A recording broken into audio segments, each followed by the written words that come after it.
family, it's time for a true look at your world. Let's get hooked up for Pack Therapy. Here's your hosts, Tim Donnelly and Graham Hill. Welcome to another edition of Pack Therapy. I am Graham Hill. First things first, a couple of housekeeping notes. With this probably being one of the biggest weeks in NC State basketball in recent years, the goal is to have just coverage nonstop. So we're going to be doing episodes every single day this week with some special guests, some special programming notes. And we're going to try to go outside just the basic X's and O's analysis, dribbling up and down the court, which is why we have Tim Faircloth, my father, NC State 1984 graduate, joining us on Pack Therapy. Dad, first things first, welcome to the radio business. Thank you. They always say that you work in here because you might have a face for radio. Unfortunately, I probably got that from you. But either way, you look good. You represent NC State. Just let's start with this. You and I, at an early age, became sports fans. One reason for that was because your dad, my grandfather, Bradley Faircloth, had a rich history in the ACC. 25-year veteran of college football officiating, and 17 of those seasons were spent working for the ACC.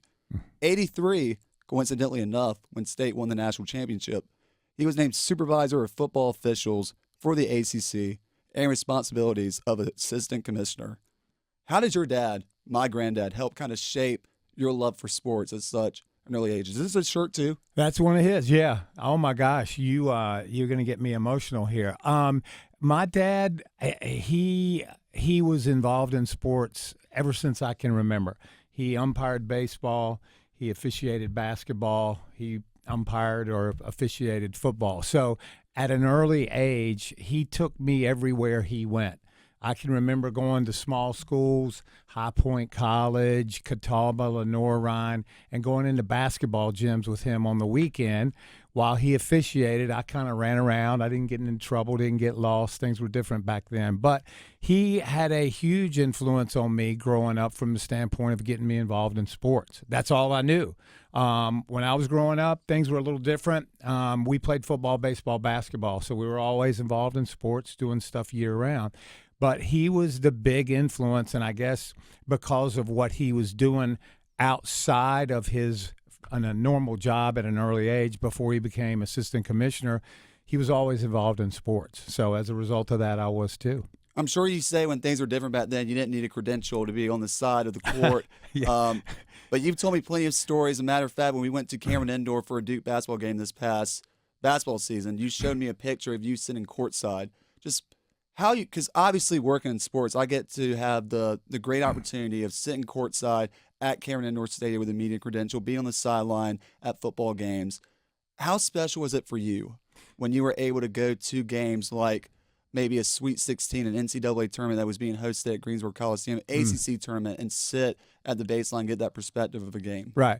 One of the things that I'll never forget, and I wish your grandfather had been around to see you actually sit courtside at Cameron, was, for instance, in 1974, when the Final Four came to the Greensboro Coliseum, my dad was very involved in getting that tournament there, actually securing a spot in Greensboro that was kind of unheard of. Greensboro's kind of nowhere.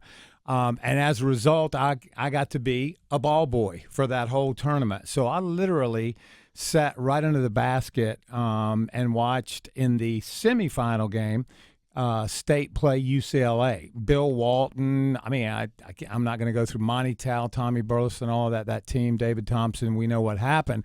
That game was the semifinal game, and then they went on to beat Marquette in the actual championship game. But it was unreal. It was kind of surreal. Looking back on it now, going to Cameron Indoor, he used to just get me in and say, son, don't get into trouble. There was a couple of times, like you just talked about, where I was fortunate enough to find a seat right at press row. No harm, no foul, right? Then there was a couple other times where I was stuck up in the rafters. But those kind of games and that kind of experience, there's nothing like it, and I'll never forget them. So I was just happy again to see that you got to do some stuff, and hopefully in the future we'll be able to do more things like that. It's really cool to think about for me, and I'll try not to get emotional here as well. Yeah. My grandfather, who again passed away before you and I sort of had a relationship with each other. Right. Knowing how much of an impact he had on the ACC just motivated me, hearing the stories about it, to want to work in an industry like this. Right. You know, just to prove to people that I didn't get this job through a LinkedIn application. Right. Had an internship at Duke, grinded it out at D3 Athletics at William Peace University. Now being here at 999 The Fan, co-hosting with Pack Therapy, and getting to see NC State make this Final Four appearance, which we'll get more into. Yeah. It really is surreal. So I'm glad that we were able to kind of get that out of the way to begin this. Now let's get more into your personal story. My dad, Tim Faircloth, joined us here on Pack Therapy, 1984 graduate. What made you attend NC State, or how did you become a Wolfpack fan growing up in your childhood? I'll tell you, it's an interesting story. Well, I got to be honest. The reason that I went to State is because I couldn't get into Duke. I couldn't get into Carolina. Not a lot of people can. Yeah. Well, my dad went to Duke. Couldn't get into Carolina. State was kind of a fallback, so to speak, for me. But interesting little side note, when I was growing up, I was a little undersized, a little shorter and everything. And when I played basketball, I was definitely the shortest kid on the team, right? There was a little-known guard on the 1974 team, Monty Tao, who I heard yesterday, good interview, who was very undersized, so to speak, but was very instrumental in them winning the 1974 championship. And my mother absolutely loved him. So kind of a default going to NC State, but as a result of my experience there, specifically with sports, fell in love with it, the whole thing. I mean, that whole experience in 1983, you'll never forget it. And then, of course, going to NC State back in 83, 84, it's a lot different than it looks now. One being Carter Finley, you had the heel. You didn't even have the bleachers. We could have a whole nother podcast about some of the stories you've told me about the rowdy times you guys had out there. Yeah. But this is a basketball podcast, so let's focus in on this. Right. What was it like attending games at Reynolds Coliseum as a student? I'm talking like old barn, like the vintage Reynolds Coliseum. Oh, there was nothing like it. It's like Cameron nowadays. I mean, it just, the excitement level being so close in such a small, confined area was totally different. It really was. I'll never forget talking about 83, that season, going to the game in Reynolds when we played Carolina. They were ranked number 1 in the country, and we beat them. It was unbelievable. I mean, the smaller arenas, I guess the intimacy of it, and getting everybody involved right there. It's different than going into the PNC. I still love going to watch them play, but totally different experience back then. And I'm sure a lot of people who are my age that were there, they'll tell you the same thing. As it was being coined during that time, what did the phrase "survive and advance" mean to you as a fan, as a student? Just what's your perspective that you have and that you remember watching that 1983 team under Jim Valvano do what they did? Well, that's a good question. I don't know that I looked at it that much. I was just in love with sports and with the team. We had a good team that year. A lot of people don't realize or remember that we had a really good team. Wittenberg broke his foot, and that kind of hurt us towards the end of the year, but obviously was able to come back. But, I mean, if you look at it, here's some similarities, some parallels to this year's team. We beat UVA twice. Yeah. With Ralph Sampson. Okay, we beat them in the regular season towards the end of the year. Then guess what we did? We beat them in the ACC championship, and then we ended up beating them in the Elite Eight. Same type story, but I don't know that it was so much survive and advance. I think that got coined a little bit. Once it was over. Right. That was Jimmy V's kind of whole philosophy. Foul, put people on the foul line. We go into Pepperdine, or go out west for the first round. We play Pepperdine, I think it was 2 or 3 overtimes. And so that whole thing, I think, came about as a result of what Valvano did. Let's talk about Jim Valvano. You got to see him actually as a coach, going to games and seeing him on the side of the court, on the baseline. For someone like me, I've only been able to watch just the 1983 DVD of the national championship game. What was it like seeing him as a coach? What do you remember about his philosophy, his mindset, and just any sort of stories that stands out to you that you remember watching him at Reynolds? I think my memories of him were that he was very passionate. I think he had a lot of fun, and he did some crazy stuff. I do remember that. He would call a timeout and be playing man and go to a 2-3 zone or do something totally different. Again, back then, not necessarily realizing what he was doing or why he was doing it. Today, I have a better appreciation for what he was trying to accomplish. But I think just his passion for the game, and you could tell he had fun. You could tell the kids loved playing for him, or at least it seemed like that, and that's what they all say. But those are the things I probably remember most. Unfortunate circumstances, obviously, for why his career ended at NC State. What was sort of your reaction or your emotions that you had based on that whole decision? Well, it's one of those things that's really, really bittersweet. And, we could spend 100 podcasts on that. I just feel like, to me, he got in some people's minds maybe a little bit too big for his own. I don't know. Back in the day, we would have this phrase, for his own britches, right? And I think that kind of maybe some people, I don't want to say at state, but I'll say nationally, didn't necessarily like it. And again, I'm not going to speculate, but compared to what he was accused of doing and the actual punishment, I think it was ridiculous. But again, we can speculate on that all the time for a long time. Well, before we transition in this podcast, let's circle it all back to probably the greatest moment that he had in NC State basketball history. 1983, national championship game against Houston. Yeah. Where were you at? Where were you watching it? And what do you remember about the Wittenberg shot, Lorenzo Charles dunking it, and then what happened afterwards? I was in Bregal dorm, which is kind of on the west side of campus. A couple of my really good friends were staying there, or were in the dorm there.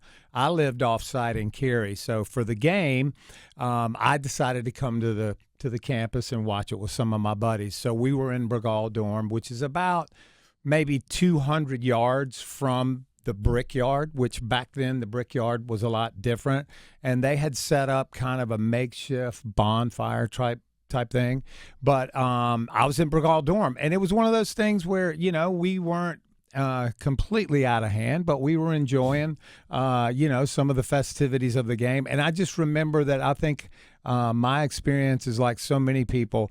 It was such chaos when Wittenberg finally got the ball, and it was like when Lorenzo made the dunk, everybody was, what just happened? Yeah. And when, 10 seconds go by and we realize, oh my gosh. You kind of come out of the shock a little bit. Yeah, we're like, what the heck just happened? Well, wait a minute. We just won. We were kind of like Valvano running around. They didn't have official reviews back then. No. It was kind of like, okay, guys, you're going to sit here for another couple of minutes. You just won the national championship. So everybody, and I mean everybody that was over on West Campus and Bregal and all the other dorms, made their way to the Brickyard, and it was just a mad kind of, not sprint, but kind of a run walk, and it was kind of mayhem, not in a bad way, but that's what happened. And I spent pretty much the whole night between the Brickyard and Hillsborough Street and some dorms, and I mean it was just a celebration all night. It was really. Didn't go to class the next day, right? Didn't go to class the next day. You said they canceled class, right? As far as I remember, I'm pretty sure they did. They canceled classes that next day. I'm pretty sure they did. And professors Sunday night sent out emails saying attendance was optional for Monday's there class. There you go. Yeah. What are we doing? Yeah. I want to transition now to the 2024 NC State men's basketball roster and their current NCAA tournament run that they're currently, as you mentioned, having some similarities between the two. Right. We'll do that after we take a break right here. More coming up on Pack Therapy. Stick around.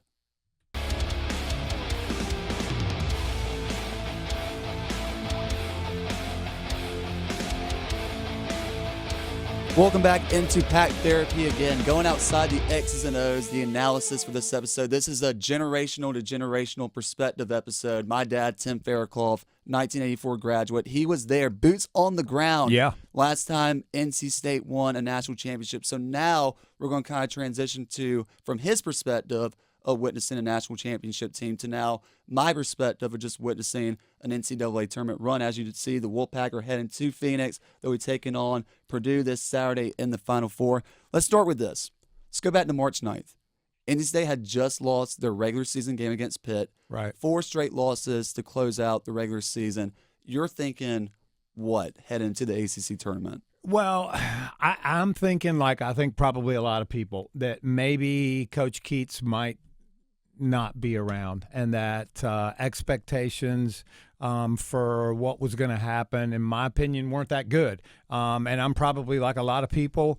I was probably a little too negative on him, maybe, but I'll be honest with you, I had no expectations. It was kind of the same old thing, and that's kind of the malaise that I think has been state basketball, except for, some flashes here and there.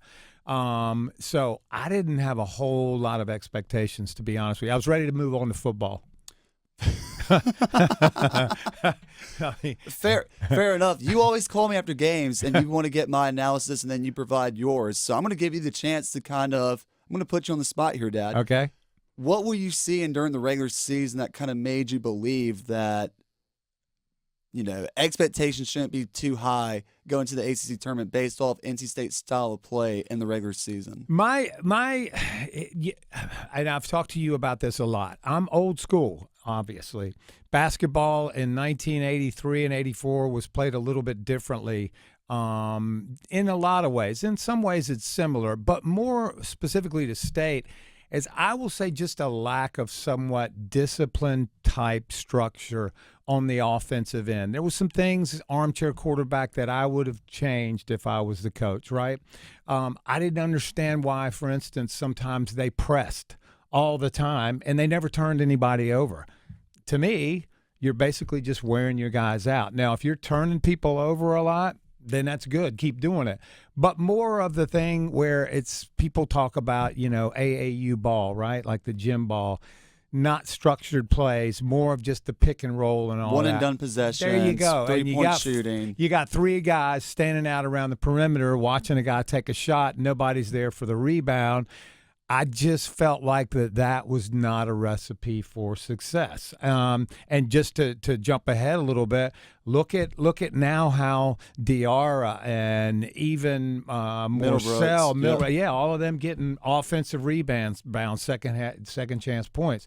But that was some of the things that I felt like we had fallen into over a couple of years of the same type basketball. Was that Coach Keatts' fault, or was that the players not doing what he told them to do? I don't know, but that was kind of what I was thinking. All right, so now let's kind of fast forward a little bit to where we started to see some changes in NC State's offense. The ACC tournament, they beat Louisville 94-85, overcoming a 12-point deficit in the first game. DJ Horn doesn't play. Granted, Louisville obviously not the best team in the ACC. They finished last in the league. But when did you kind of start to, again, you said you were ready for football season to start after the Pitt loss. Yeah. When did you sort of start saying, okay, State plays at 7 o'clock tonight, ESPN on the ACC tournament? When did you start to think like, okay, like something special is starting to happen here? I got to confess and be honest, I didn't even watch the first game. I didn't even watch it because I felt like, again, they were gonna win, but just based on their record. The second game, they played so much better, again, structured basketball, in my opinion, right? Now, did I think that they were going to go on to win the championship, to win the conference championship? I got to be honest with you, I didn't think so. I think when they played, UVA, okay, and beat them, I was starting to go, okay, maybe there's a little bit of magic here. But a thing that I liked is that they were getting contributions from everybody. I'll use one of Doran's phrases, okay? They were playing complimentary basketball, right? Diarra was getting rebounds. Morcell was playing good defense. Both DJs are contributing as far as offensively. So I kind of felt like, hey, they're starting to play a little bit better. But, I'll be honest again, where I was at watching the game with some of my buddies and our wives and outside. Let's talk about the North Carolina game. The North Carolina game, yeah. Didn't really think that they were going to beat them. And I'll be honest again, was very surprised at how well they played. But it was just a beautiful thing to see. All of the kids, I think, believe in each other and being unselfish, playing a different style of basketball. So, again, I wasn't a big believer that we're going to go on and beat Carolina in the championship game, but it was a nice surprise. Well, no, I mean, to be fair, you probably saved me some pain and misery a little bit by telling me, because we've been to a couple of these games against Carolina. We were at the game where I think it was Kevin Keatts' second season where North Carolina jumped out to like a 12-0 run. It was over. You kind of made me realize, when it comes to Carolina State and basketball, don't go in with too many high expectations because it always comes down to rebounding. Right. It always comes down to three-point shooting, Right. stuff like that. But in that ACC championship game, NC State was able to go toe for toe. And as you mentioned,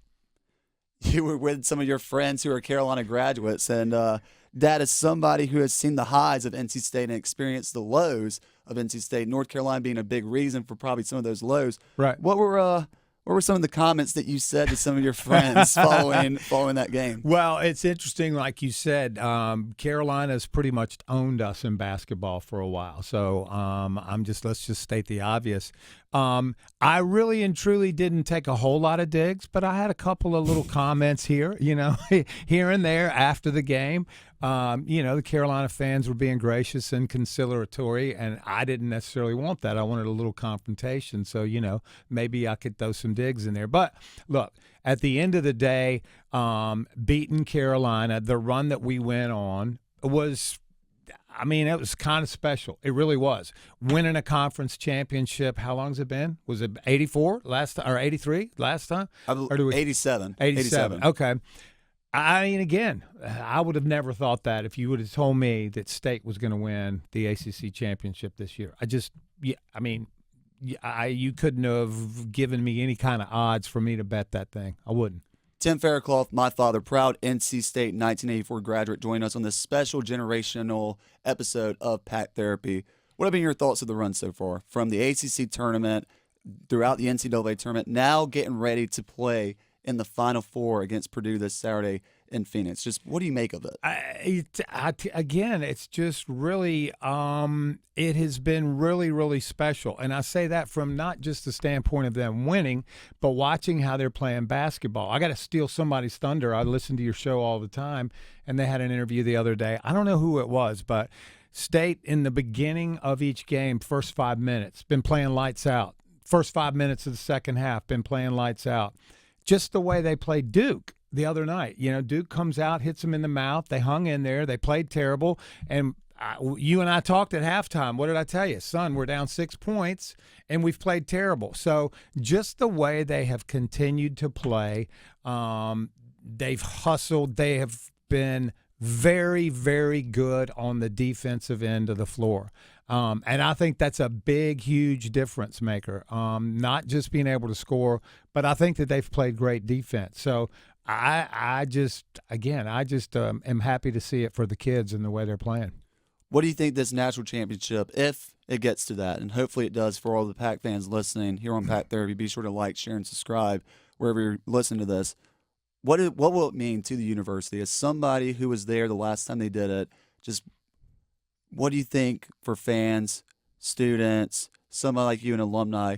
What would another national championship mean to NC State University? Well, that's a good question. I will say this in two parts. So I heard Monty Tao's interview yesterday. With Adam Gold, yeah, yesterday afternoon. And I'm going to steal some of his line. I've got a national championship, right, so to speak. I was there in '83. I was a junior.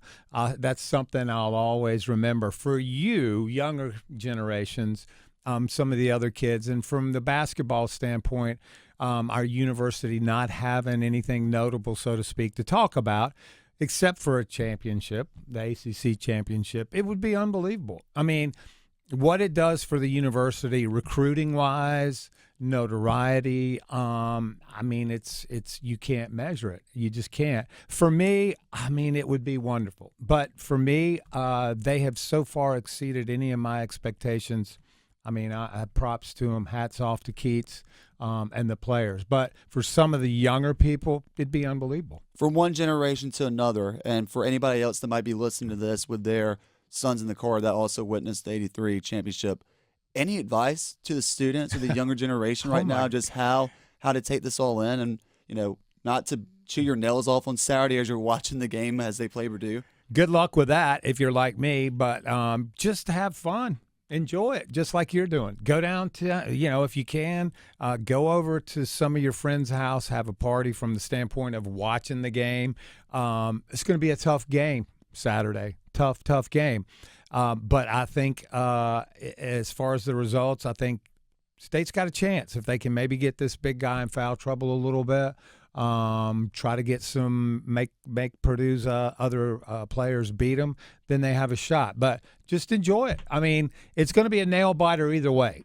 I'll be honest with you. I feel bad for the officials who have to officiate this game as far as trying to decide what's a foul versus what's not a foul between DJ Burns and Zach Edey. That's going to be interesting. We don't want to disparage the officials or the officiating crew of any of the sports, right? Yeah, obviously we don't. My dad taught me that a long time ago. I just hope the officials, and I'll say this, they've, in my opinion, during the regular season, I think in basketball the officials blow the whistle too much. In the tournaments so far, hadn't been the case. So I hope they let them play.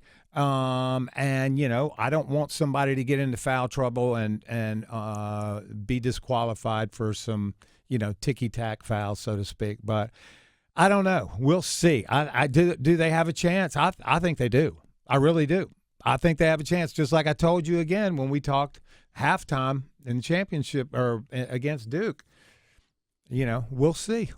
There you have it. Somewhat of an expert analysis from Tim Faircloth, 1984 NC State graduate. My father joined us here on this generational edition of Pat Therapy. For watching us on YouTube, be sure to like, share, and subscribe. Share this podcast with a fellow NC State fan, especially an episode as special as this one where I got to do it with my father. And you can pass it on to somebody that might listen to it with their son as you get ready for NC State's game against Purdue this Saturday in Phoenix in the Final Four. We'll have more coverage throughout the week, and we'll be getting you certainly set up for the big game as the road to the Final Four runs through us. Thank you for tuning in to this episode of Pat Therapy. We'll be back with more later on.